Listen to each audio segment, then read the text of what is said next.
Olá pessoal, tudo bem com vocês? Preparados para mais uma semana de estudos? Estamos iniciando um novo bimestre, esse é o quarto bimestre, né? Nós estamos aí fechando mais um ano daqui a pouquinho, né? E nesse ano com novidades, né? Essa forma remota que a gente tem aí, por enquanto, tá? Estamos torcendo para que tudo esteja certo, para que vocês estejam bem, seus familiares também estejam bem, se cuidando aí, tá bom? Lembrando que na semana passada nós começamos o capítulo 3 da apostila 4 falando sobre hidrostática. No vídeo da semana passada a gente falou um pouquinho sobre densidade, massa específica, a diferença dessas grandezas físicas aí, tá? Hoje nós vamos terminar o capítulo 3 falando ainda de hidrostática, mas falando de alguns objetos que fazem a medição de um conceito que a gente viu na semana passada, que foi pressão, tá? Então a gente viu no vídeo passado que pressão é a força sobre a área, né? Então quanto menor a área de contato, maior é a pressão exercida sobre esse ponto, tá? Vale lembrar que a pressão ela pode ser medida em várias unidades, mas que no sistema internacional a gente mede em Pascal. Vimos também a ideia de pressão atmosférica, né? Ou seja, aquela pressão que a camada gasosa que existe em torno do planeta exerce sobre as nossas cabeças, certo? Vamos lá então, pessoal. Aqui a gente tem lá o material que a gente está usando nas aulas. Então, o primeiro tópico ali da segunda parte do capítulo são os medidores de pressão, tá? O primeiro medidor de pressão que a gente tem é o barômetro. Ele foi criado pelo Torricelli e tem a principal função de medir a pressão atmosférica, né? Então, quando a gente fala lá em 1 atm, 2 atms, né? É uma unidade de pressão, é um valor de pressão, né? E geralmente a gente fala lá que ao nível do mar a gente está com uma pressão de 1 atm ou de aproximadamente 10 na quinta Pascal, tá? Como que a gente sabe disso? A gente sabe através do sistema de medição que é o barômetro ali. Lembrando que o Torricelli fez lá uma experiência, né, a qual ele estabeleceu, então, a unidade lá também de mililitros de mercúrio, tá bom? O próximo instrumento que a gente tem é um manômetro, tá? E ele tem a função também de medir, só que aí ele vai medir a função, a pressão exercida por um líquido, né? Seja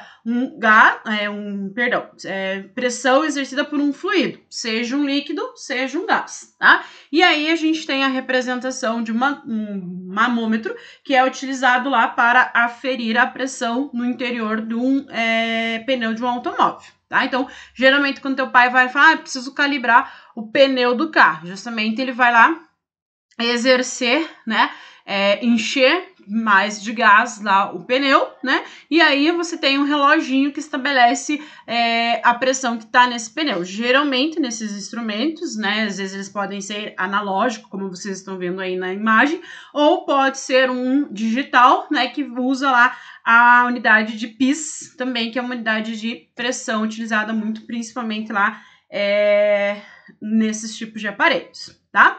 Aqui a gente tem uma representação, então, como basicamente se estabeleceu essa medição, né, essa forma de aferir a pressão. Então, você tem lá um tubo nesse bulbo, né, que é onde você tem o gás aqui, né, você tem ele ali dentro, certo? E aí, conforme você coloca um líquido ali, né, esse líquido vai sofrer também uma pressão. Lembrando que essa pressão, ela gera uma altura para esse fluido, né? E aí, essa altura, esse fluido está relacionado com a pressão interna que está sendo gerada por esse gás aqui nesse bulbo, tá? Lembrando que a pressão do gás aqui dentro, né, ela é a pressão atmosférica mais a pressão hídrica, né? No vídeo anterior, a gente viu que a pressão hídrica, ela é o valor da massa específica do fluido, vezes a aceleração gravitacional, vezes a altura que esse líquido está inserido no tubo ali, tá bom? Certo? Então, esses foram os dois instrumentos que nós temos lá para medição de pressão, certo? Uma outra coisa que nós temos aqui é o que a gente chama de vasos comunicantes, tá?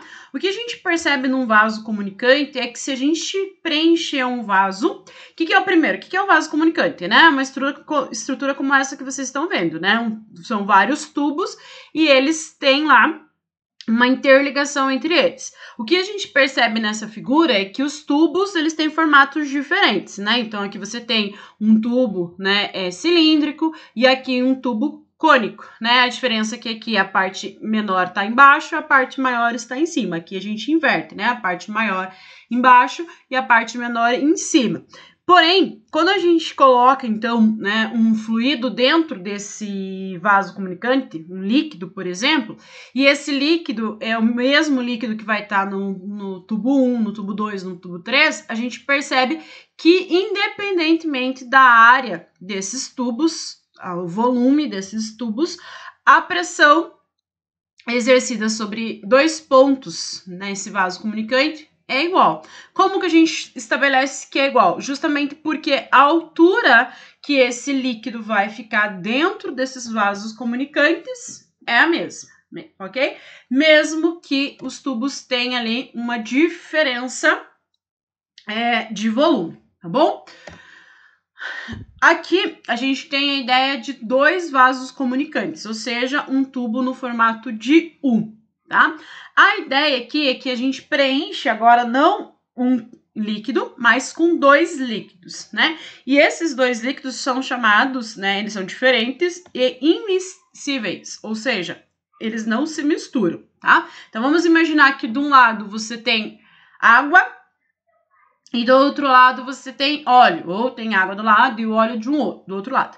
O que a gente percebe, gente? A gente percebe que por eles estarem num mesmo tubo comunicante, a pressão que vai ser exercida dentro desses 2 pontos aqui, né, no ponto 1 e no ponto 2, vai existir uma relação entre elas, tá? Aonde a pressão no ponto 1 vai ser a pressão atmosférica, mais a pressão hídrica exercida por esse líquido, né? Lembra que a pressão hídrica é a massa específica do líquido vezes a aceleração gravitacional vezes a altura que encontra-se esse líquido, né? No caso do 2, aqui na pressão 2, no ponto 2, vai ser a pressão atmosférica mais a massa específica do líquido 2 vezes a aceleração gravitacional mais a altura desse líquido ali. Então, a gente consegue lá, pela definição que a gente viu no slide anterior, que a pressão exercida no ponto 1 e no ponto 2, pelo fato da gente ter vasos comunicantes, a pressão é igual, tá? Então, aqui nesse caso, a pressão atmosférica vai cancelar com a pressão atmosférica, porque você tem uma do lado do outro lado, e aí a gente vai ter que a pressão hídrica no líquido 1 é igual à pressão hídrica no 2, certo? Logo, a gente tem aqui o G sendo igual ao G, também simplifica. A gente tem que a massa específica vezes a altura no líquido 1 é igual à massa específica no líquido 2 vezes a altura no líquido 2. Tá? Isso também está relacionado ali, então, com o fato da gente ter um vaso comunicante no formato de um tubo U, certo? Outra coisa que a gente fala muito quando a gente fala em pressão hidrostática é o que a gente chama de elevador hidráulico, tá? E aí, para compreender um elevador hidráulico, a gente tem o princípio de Pascal. Tá? Então, basicamente, o elevador hidráulico, ou macaco também, como é conhecida, ela é uma aplicação do princípio de Pascal. O que diz o princípio de Pascal? Como a gente tem vasos comunicantes, a pressão no ponto 1 é igual à pressão no ponto 2. Se a gente lembrar que a definição de pressão é força divididos pela área, a gente vai ter aqui no ponto 1, área 1, a força 1. Na área 2, força 2. Como a gente tem princípio lá relacionado de igualdade, a gente vai ter que a força aplicada na área 1 é igual à força aplicada na área 2, tá? Então, a razão entre essas duas grandezas físicas, segundo o princípio de Pascal, é igual, tá? Então, aqui ele só colocou lá a intensidade da força aplicada no embolo 1, a força aplicada que surge no embolo 2, a área transversal no cilindro 1 e a área transversal no cilindro 2, certo? E aí, usando essa relação dos vasos comunicantes, que o líquido é preenchido ali por um mesmo líquido, à medida que você exerce uma pressão na área 1, essa pressão ela vai ser transmitida toda para a área 2. E aí você vai ter um deslocamento do embolo 1 e um deslocamento em relação ao embolo 2, tá? A razão entre esses dois deslocamentos vai ser igual à razão entre as áreas, assim como a razão entre as forças aplicadas nesse sistema ali, tá? Então, D1 é o deslocamento do embolo 1, D2 o deslocamento do embolo 2, tá? E aí você tem a razão entre a área 2 e a área 1, determina-se a vantagem mecânica da prensa hidráulica ali, tá? Então, o princípio de Pascal, gente, ele é muito utilizado no nosso cotidiano. Aonde que ele é utilizado? Nos elevadores hidráulicos, nos macacos, né? Onde você tem um sistema, às vezes, por exemplo, lá numa mecânica, por exemplo, né? Que vai fazer a elevação de um carro. Então, você tem um elevador hidráulico, você tem um macaco ali para elevar um objeto muito pesado a uma certa altura que dê para realizar os trabalhos ali, tá? Então, o princípio de Pascal, ele vai dizer para nós isso, que quando você tem um vaso comunicante e você tem uma pressão exercida sobre esse líquido que está ali dentro, lembrando que esse líquido tem que ser o mesmo e ele não pode sofrer, né, uma diferença de pressão ali. Então, à medida que você aplica uma pressão num ponto, essa pressão ela vai passar por todo o ponto do líquido. Então, é através desse princípio que a gente consegue, por exemplo, ter um objeto com uma área grande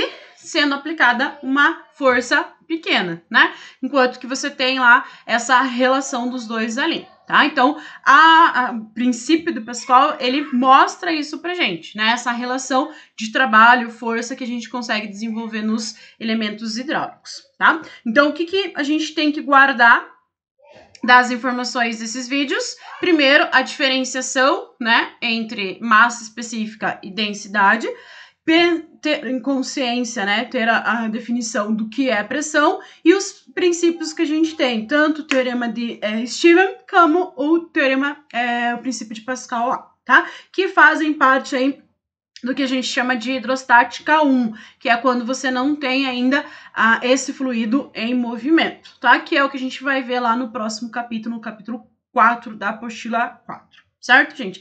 Então, isso é o que a gente tem para essa semana. Espero que vocês consigam realizar os exercícios lá, façam os exercícios, é muito importante que vocês façam a leitura da apostila, que vocês façam a leitura lá dos exercícios e tentem fazer os exercícios. E se ficou alguma dúvida, se vocês não entenderam alguma coisa do vídeo, ou até mesmo da resolução dos exercícios quando vocês forem tentar lá, a gente pode conversar lá nos nossos encontros semanais que acontecem toda quarta-feira, tá? Desejo a vocês que vocês tenham uma excelente semana, que Deus esteja com todos vocês, né? E fica aqui o meu grande abraço e a gente se vê no próximo vídeo. Certo, gente? Grande abraço e até a próxima!